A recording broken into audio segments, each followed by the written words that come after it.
찬송가 347장 허락하신 새 땅에 부르겠습니다.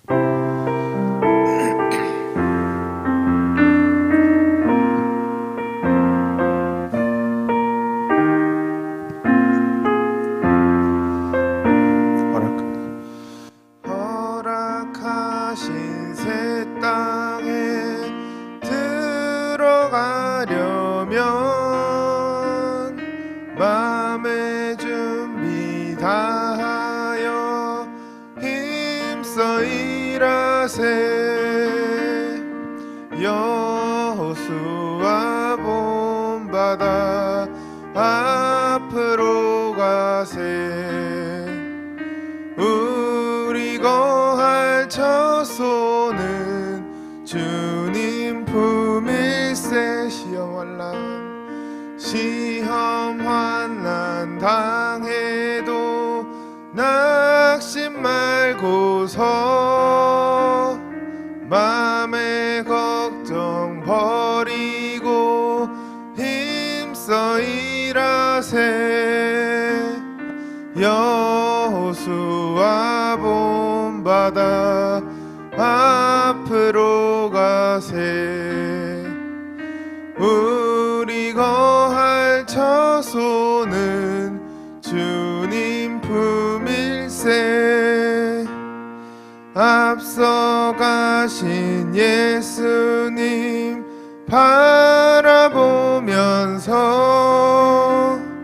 모두 마음을 합하여 힘써 일하세. 여호수아 본바다 앞으로 가세. 우리 거할 처소는 주님 품일세. 일할 곳이 아직도 많이 있는데 담대하게 나가서 힘써 일하세. 여호수아 본바다 앞으로 가세. 우리 거할 처소는 주님. 여호수아 본바다 여호수아 본바다 앞으로 가세. 우리 거할 처소는 주님 품일세. 아멘. 오늘 본문 말씀 민수기 1장 1절부터 16절 다 같이 합독하시겠습니다. 찾으셨으면 다 같이 합독하시겠습니다.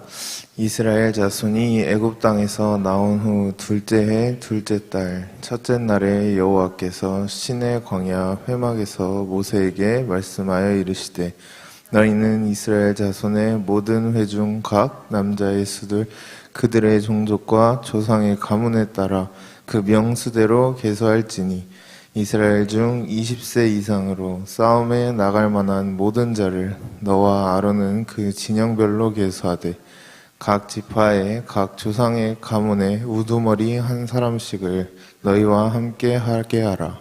너희와 함께 설 사람들의 이름은 이러하니 르우벤 지파에서는 스데울의 아들 엘리수리요, 시므온 지파에서는 수리사떼의 아들 슬루미엘이요, 유다 지파에서는 암미나답의 아들 나손이요, 이사갈 지파에서는 수알의 아들 느나덴이요, 스불론 지파에서는 헬론의 아들 엘리압이요, 요셉의 자손들 중 에브라임 지파에서는 암미우스의 아들 엘리사마요, 므낫세 지파에서는 부다술의 아들 가말리엘이요, 베냐민 지파에서는 기드오니의 아들 아비단이요, 단 지파에서는 암미사떼의 아들 아히에셀이요, 아셀 지파에서는 오그란의 아들 바기엘이요, 갓 지파에서는 드우엘의 아들 엘리아삽이요, 납달리 지파에서는 에난의 아들 아히라인이라 하시니 그들은 회중에서 부름을 받은 자요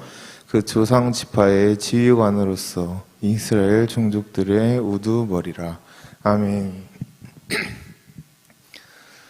오늘 말씀의 제목은 영적 싸움이라는 제목으로 함께 말씀을 나누고자 합니다.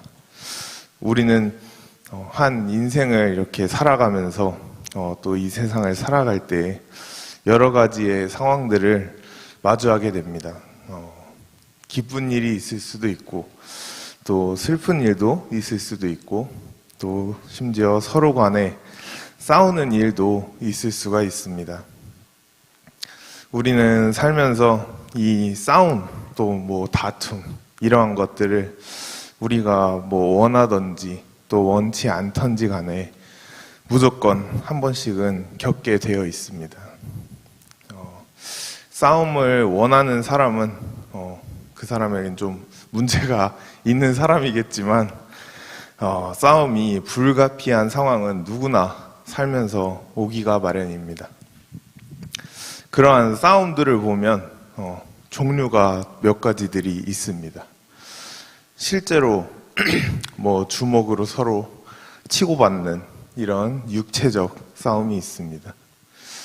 이 육체적 싸움은 단순히 누가 더 힘이 센지 아니면 누가 뭐 좀 더 뭐 무술을 배워서 뭐 기술이 좋은지에 의해서 이 육체적 싸움은 판결이 나게 됩니다. 뭐 초등학생과 다 큰 성인이 육체적으로 이렇게 주먹 싸움을 한다면 뭐 100판을 해도 100판 다 성인이 무조건 이기게 되어 있습니다. 그 다음은 이제 서로 이렇게 뭐 험한 말, 또 이렇게 상처되는 말, 아니면 뭐 이렇게 욕을 해가면서 싸우는 이런 말로 하는 이런 감정적인 싸움이 있습니다. 이 감정적인 싸움은 힘이 세다고 해서 또 덩치가 좀 크다고 해서 이기는 싸움이 아니고 어느 쪽이 더 말을 잘하느냐, 뭐 다시 말해서 결국은 누가 좀 더 말빨이 세냐에 따라서 그 승자가 결판이 납니다. 보통은 남자보단 여자들이 더 센 것 같습니다. 감정적인 말싸움은 꼭 육체적인 싸움과는 달리 성인이 이기라는 법은 없습니다. 뭐 학생일지라도 말빨이 좀 세다 하면은 성인도 질 수 있는 상황이 이렇게 나오는 것이 바로 이 감정적인 말싸움인 것 같습니다. 그리고 세 번째로 이념적 또 정신적인 싸움이 있습니다. 이 싸움은 눈에 직접 보이지는 않지만 현상으로 인해 우리가 볼 수가 있습니다.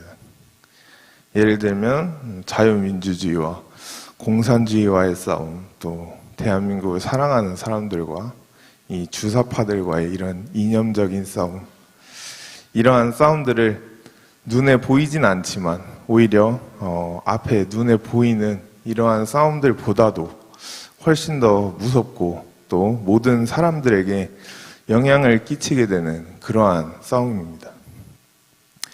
어느 쪽이 이기느냐에 따라서 어떻게 보면 한 나라의 운명이 결판이 나게 됩니다. 마지막으로는 육신으로 하는 싸움도 있고 또 이렇게 혼적으로 하는 정신적인 싸움도 있지만 영으로 하는 영적인 싸움이 있습니다. 영적인 싸움 또한 눈에 보이지는 않지만 모든 싸움들 중에서 제일 중요하고 또 제일 영향력이 있는 그러한 싸움이 바로 영적인 싸움입니다. 육신적인 싸움을 매일같이 하는 사람은 거의 없을 것입니다. 육신적 싸움을 매일 하면서 지내는 사람은 참 피곤한 인생을 살기 마련입니다. 하지만 우리 눈에는 비록 안 보이고 또 우리가 못 느낄지는 몰라도 영적 싸움은 우리 주변에서도 또 우리에게도 매일같이 일어나고 있습니다. 개인적인 문제의 영적 싸움, 또 뭐 가정에 의한 가정의 영적 싸움, 또는 지금 우리나라가 대면하고 있는 이 그런 것과 같이 이런 국가적인 영적 싸움이 항상 벌어지고 있습니다. 마귀가 존재하는 한 예수님의 재림 전까지는 우리는 이 영적 싸움을 절대로 피할 수가 없습니다. 착하게 살아간다고 또 나는 싸우기 싫다고 이렇게 평화주의자라고 해도 그 상황 봐주는 마귀가 절대로 아닙니다. 한 사람이 아무리 학창 시절 때 솔직히 학교에서 좀 놀고 주먹 좀 썼고 아니면 말빨이 아무리 셌다고 할지라도 그 사람이 영적 싸움에서 져버린다면 그 사람의 인생은 결코 이겼다고 말할 수가 없습니다. 오늘 말씀의 제목인 이 영적 싸움에 관하여 성경은 우리에게 자세하게 말씀해주고 있습니다.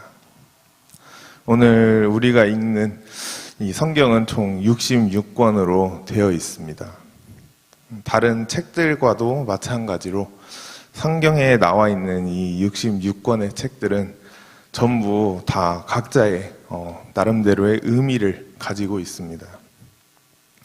하지만 성경이 신기한 것은 66권의 책들이 따로 두고 보았을 때는 각자만의 이런 주제와 또 각자들만의 이런 의미를 가지고 있지만 이것을 다 합쳐서 큰 한 그림으로 보았을 때는 결국 66권 모두 창세기부터 계시록까지 모두 다 예수 그리스도를 상징하고 있다는 것입니다. 그렇다면 성경의 주제들을 잠시 살펴보겠습니다. 대표적으로 이제 구약 성경에 있는 창세기를 볼 때 많은 사람들 또는 성경을 연구하는 학자들은 창세기는 천지 창조 그리고 모든 것의 이런 첫 시작이다라고 표현들을 하곤 합니다. 하지만 그것은 맞는 말이지만 본질적인 것은 사실이 아닙니다. 앞서 말씀드린 것과 같이 모든 성경은 그리스도를 뜻하고 있는 것입니다. 창세기의 본질적인 뜻은 하늘에 계신 이 삼위일체 성부, 성자, 성령 하나님께서 어떻게 한 사람 속에 빛으로 들어오셔서 또 그 사람과 같이 살아가시는지 그것에 대한 그 과정을 말해주고 있는 것이 바로 창세기입니다. 하나님께서 인간을 처음 창조하실 때의 그 목적은 성경을 보면 분명히 나와 있습니다. 단순히 우리를 다른 것들과 같이 이렇게 인간을 하나의 피조물로 창조하신 것이 아니고 하나님은 인간을 담는 그릇으로 만드셨다고 나와 있습니다. 그리고 바울 서신에 보면 사도 바울이 쓴 서신에 보면 인간을 집으로도 만드셨다고 표현되어 있고 또 옷으로도 만드셨다고 나와 있습니다. 이 말씀들을 다 합쳐본다면 결국엔 하나님께서는 우리 인간 속에 들어와 같이 사시겠다는 의미를 말하고 있습니다. 그러면 이제 창세기 다음에 있는 이 출애굽기가 나옵니다. 사람들은 출애굽기가 이스라엘 백성들이 애굽에서 나오는 것으로만 대부분 알고 있습니다. 하지만 그 영적인 의미는 바로 창세기에서 이렇게 하나님께서 사람 속에 들어오신 후에 출애굽기에 와서는 그 사람을 세상과 분리시킨다는 뜻을 가지고 있습니다. 그렇기 때문에 출애굽기에서는 하나님의 뜻과 인간의 뜻, 우리 인간의 자아를 서로 하나님께서 분리시키는 일을 진행하십니다. 그리고 그 다음은 이제 레위기가 나옵니다. 다들 아시다시피 레위기는 이스라엘 백성들에게 하나님이 모세를 통하여 너희는 이렇게 제사를 지켜라 하면서 특히 대표적으로 이렇게 5대 제사를 어떻게 지내고 또 어떻게 해야 하는지 이렇게 알려주려고 만든 책입니다. 하지만 이것의 영적인 의미는 인간의 뜻이 이렇게 출애굽기에서 분리된 사람은 이제는 하나님과의 교제를 할 수 있다는 이 교제의 단계를 뜻하고 있는 것이 바로 레위기입니다. 인간의 뜻이 살아있는 상태에서는 하나님과의 교제가 절대로 이루어질 수가 없습니다. 예를 들어 우리가 FM과 이 AM 라디오를 보면 이 두 개의 주파수가 다르듯이 영적인 주파수가 우리의 뜻이 분리되지 않은 상태에서는 맞지 않기 때문에 하나님께서는 FM을 통해서 듣기를 원하시는데 우리는 항상 우리 인간의 뜻인 AM으로 하나님께 나아오기 때문에 우리는 하나님과의 교제가 불가능했던 것입니다. 그리고 그 다음이 바로 이제 오늘의 주제인 민수기라는 이 책에서 나오게 됩니다. 성경에서 민수기를 본다면 모든 것들이 전쟁을 준비하는 말들로 꽉 차 있습니다. 여리고성 또 가나안 땅 또 아말렉과의 전투를 준비하기 위하여 하나님께서 이제 모세와 또 여호수아를 통해 이 이스라엘 백성들을 준비시키는 과정이 자세하게 나온 것이 바로 민수기입니다. 이와 같이 민수기는 영적 전쟁 또 영적 싸움을 하는 과정을 우리에게 말해주고 있습니다. 이것을 요약하자면 하나님께서는 인간에게 빛으로 처음에 들어오시고 또 인간에게 들어오신 뒤에 인간의 뜻을 하나님의 뜻과 분리시키시고 또 뜻이 분리된 인간과 이제 교제를 나누시고 이 모든 것이 이루어졌을 때에 하나님께서는 인간에게 이 영적 싸움을 이길 수 있는 능력을 주신다는 것입니다. 이스라엘 백성들에게는 아말렉과의 싸움에서 이기는 원리였다면 우리에게는 아말렉이 아닌 마귀 사탄과의 싸움에서 이기는 능력을 주시게 됩니다. 그렇다면 우리는 어떻게 이 영적 싸움에서 승리할 수 있는가에 대해서 말씀을 드리겠습니다. 영적 싸움뿐만 아닌 모든 싸움의 본질적인 핵심은 바로 이 조직에서 나오게 됩니다.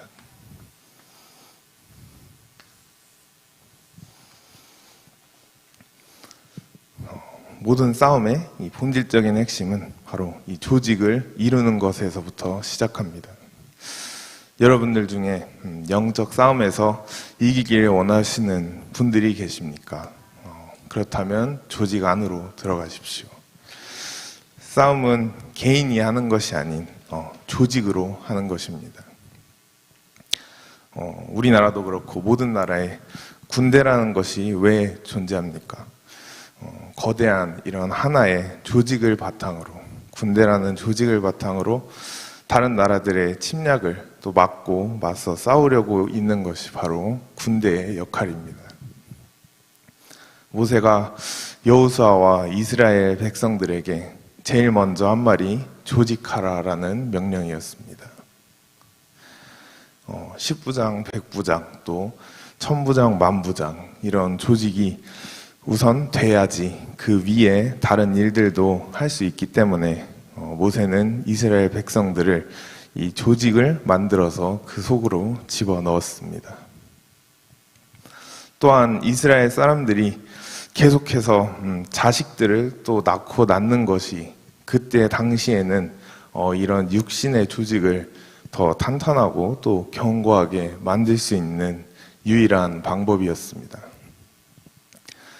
그렇기 때문에 모세는 아말렉과 전쟁하기 위해 구체적으로 이제 르우벤 지파 중에 몇 명, 또 이쪽 지파에서 몇 명, 저쪽 지파에서 몇 명 이렇게 구체적으로 육신의 조직들을 만들어냈습니다. 이들은 전부 아브라함의 자손들로 이루어진 육신의 조직들입니다. 하지만 오늘날은 자식을 야곱처럼 12명을 낳는다고 해서 그 조직이 되는 것은 아닙니다. 신약의 조직은 오직 복음으로 이루어져야만 합니다.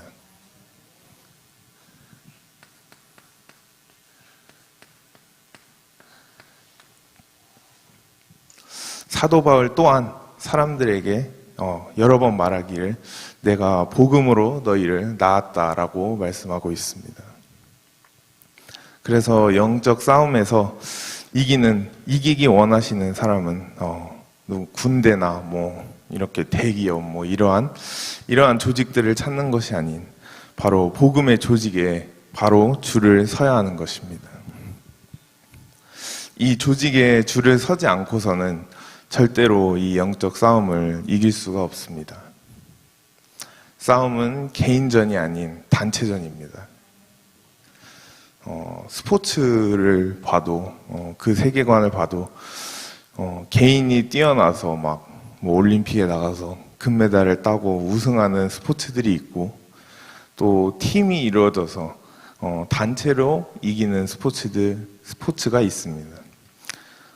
저는 뭐 개인적으로 미국에서 학창 생활을 하면서 둘 다 한 번씩 겪어보았습니다.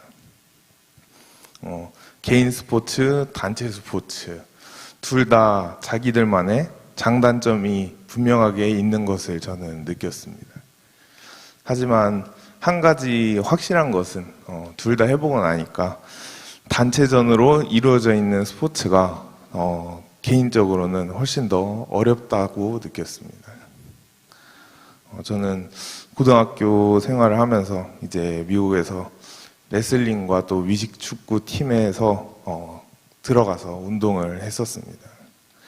단순히 막 신체적으로 이렇게 막 숨 딸리고 그렇게 힘든 것을 하나 뽑으라고 한다면 솔직히 저는 레슬링을 뽑을 것 같습니다. 왜냐하면 3분 동안 이 매트 위에서 상대방과 1대1로 나의 개인 능력으로만 싸워야 하기 때문에 내가 못하면 나는 죽는 겁니다. 매트 위에서.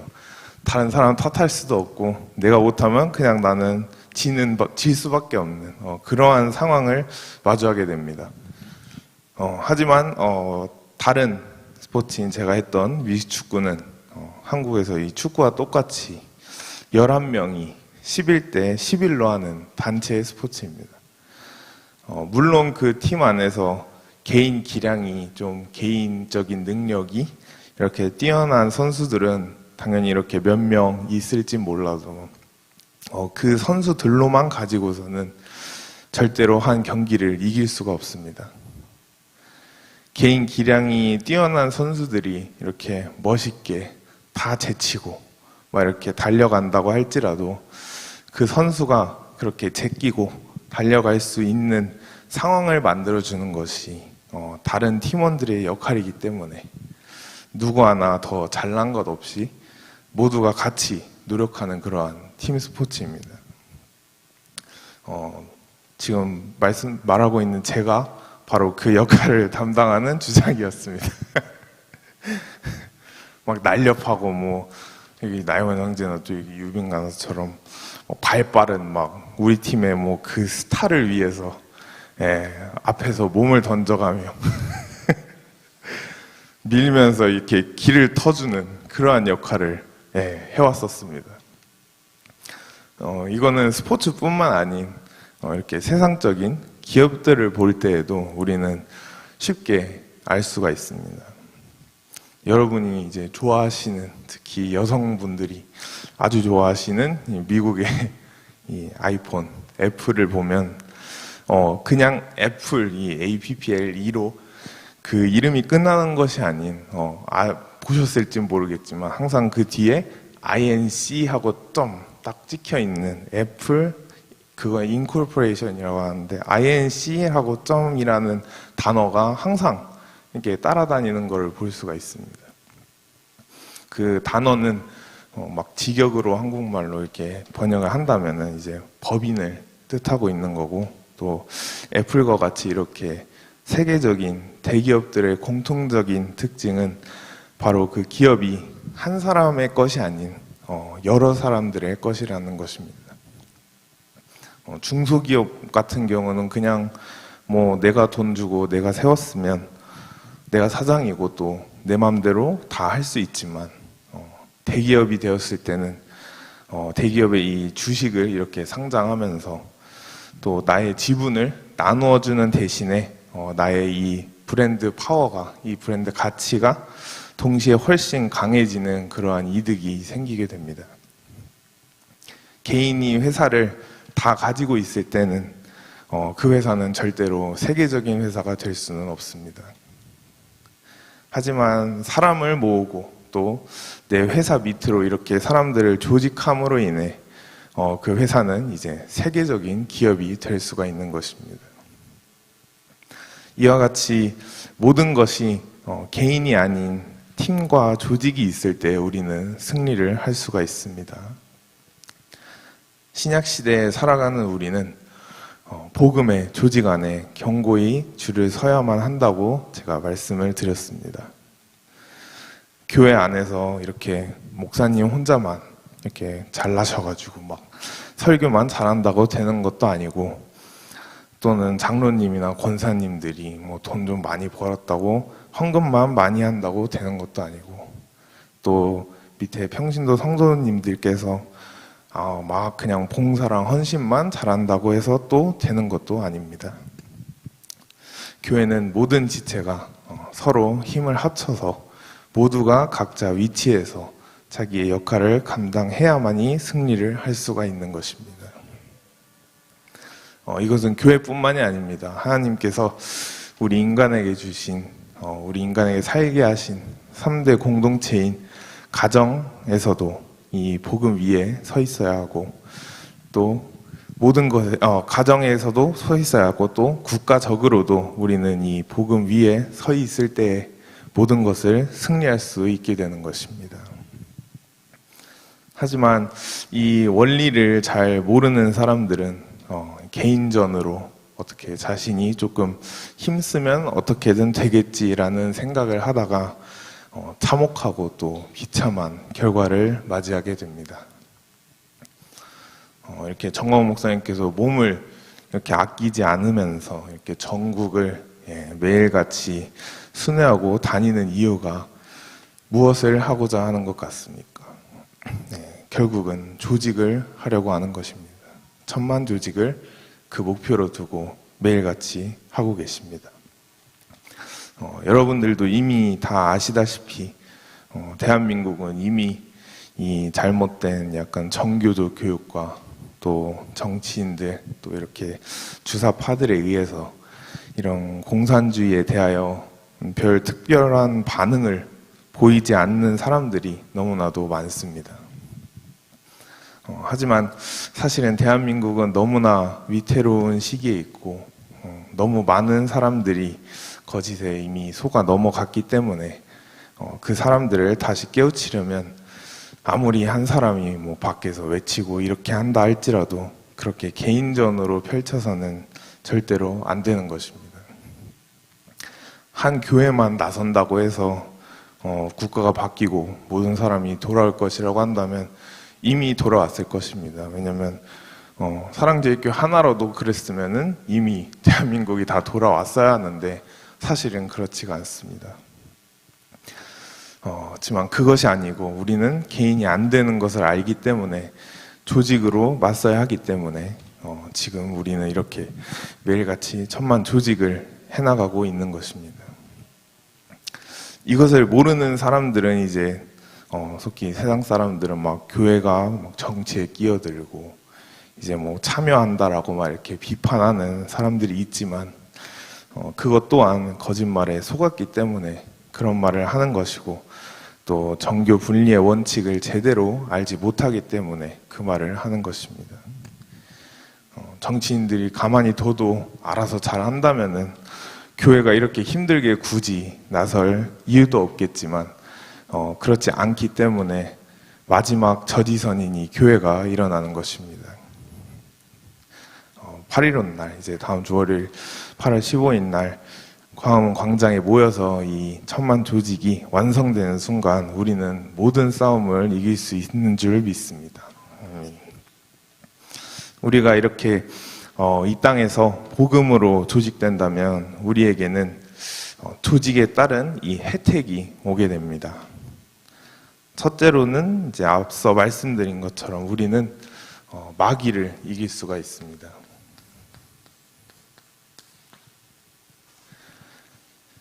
그리고 둘째로 이 땅에서 복음으로 조직되는 것이 이 땅에서뿐만이 아닌 우리는 새 예루살렘에서도 같이 동시에 조직되는 것입니다.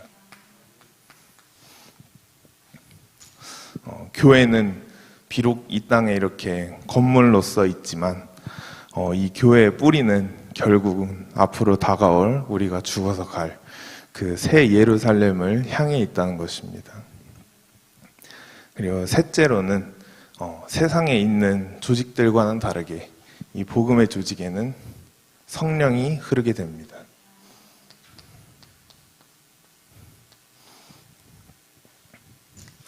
하지만 아무에게나 이 성령이 흐르는 것이 아닌 진정으로 이 조직을 사랑하고 또 이 조직을 위하여 헌신과 자신의 생명을 거는 사람들에게 이 생명의 성령이 흐르게 됩니다. 그냥 교회만 주일날 나온다고 해서 다 성령이 그 사람에게 흐르는 것이 아닙니다. 이렇게 마귀도 하나님 따라하기를 좋아하기 때문에 마귀 또한 자신의 조직을 이 세상에서 만들어 갑니다. 하지만 이 복음의 조직은 성령이 흐르고 또 마귀가 만든 조직에는 무조건 마귀가 흐르게 되어 있습니다. 이것이 곧 창세기에 나온 살렘성과 바벨성을 의미하고 있습니다.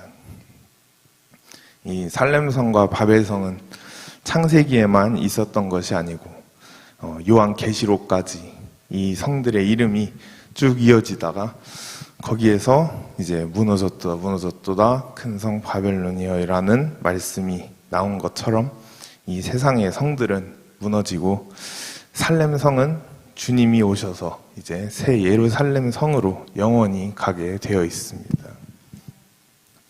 마지막 네 번째로는 사도 바울이 이제 고린도전서 12장 12절 13절 한 번만 같이 읽겠습니다. 다 같이 합독하시겠습니다. 몸은 하나인데 많은 지체가 있고 몸에 지체가 많으나 한 몸인과 같이 그리스도도 그러하니라. 우리가 유대인이나 헬라인이나 종이나 자유인이나 다 한 성령으로 세례를 받아 한 몸이 되었고 또 한 성령을 마시게 하셨느니라. 아멘. 여기 나온 것 같이 사도 바울은 우리를 그리스도의 몸이라고 말하고 있습니다.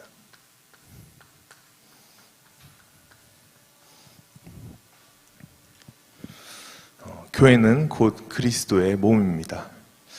그리스도의 몸과 싸워서 이길 수 있는 것은 이 세상 어떤 것도 없는 것입니다. 저와 여러분들이 전부 다 그리스도의 몸인 줄로 믿습니다. 아멘. 그렇기 때문에 우리는 신앙생활을 하는 것이 이렇게 단순히 예배하고 기도하고 교회 나오는 것이 아니라 우리는 그리스도의 몸을 만들어가는 것입니다. 오늘 말씀을 듣는 여러분들은 단 한 명도 이 마귀의 몸에 또 마귀의 조직에 속한 자가 없기를 바랍니다. 우리 모두 그리스도의 몸에 참여해야 합니다. 그리스도의 몸에 참여하는 것이 그냥 교회 다니는 것이 아니고 결국엔 어제 형민이 간사가 자세하게 말한 것 같이 이 7대 복음 안으로 들어가는 것입니다.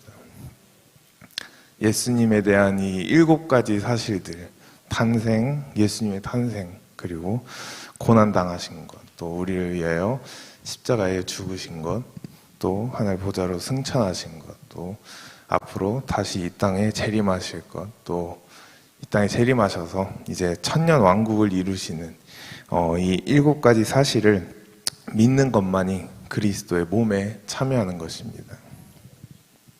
이스라엘 백성들도 모세의 말을 듣고 이렇게 조직했을 때에 아말렉과의 전쟁에서 이길 수가 있었고 또 그 이긴 대가로 각 지파별로 가나안 땅과 모든 것들을 그 지파의 분깃대로 나누어 가졌다는 것을 우리가 읽을 수가 있습니다. 이와 같이 우리가 복음의 조직 안에 거하여서 이렇게 일생을 살아가다 보면 언젠간 우리가 죽어서 하늘나라에 갔을 때 우리에게는 그에 따른 분깃이 기다리고 있는 줄로 믿습니다.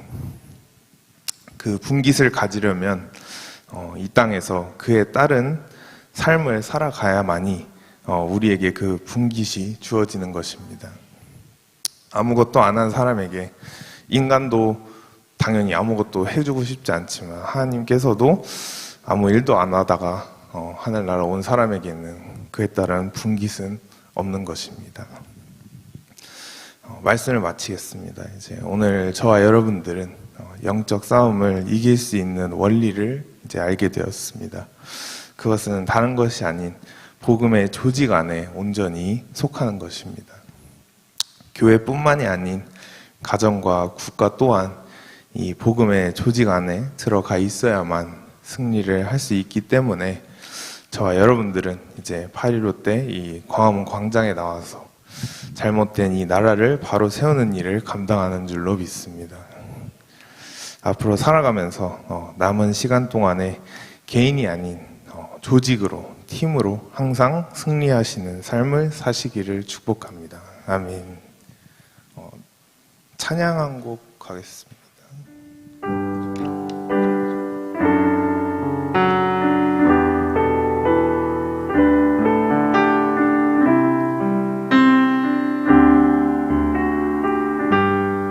주 나의 모습, 주 나의 모습 보네.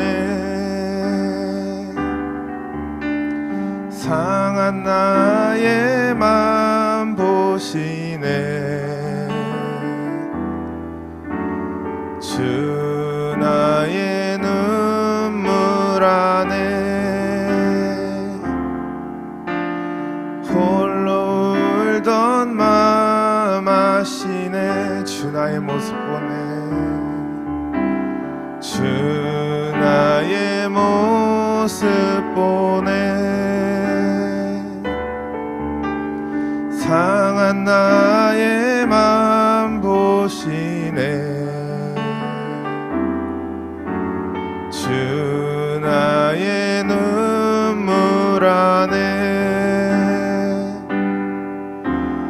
홀로 울던 마음 아시네. 세상 소망 다 사라져가도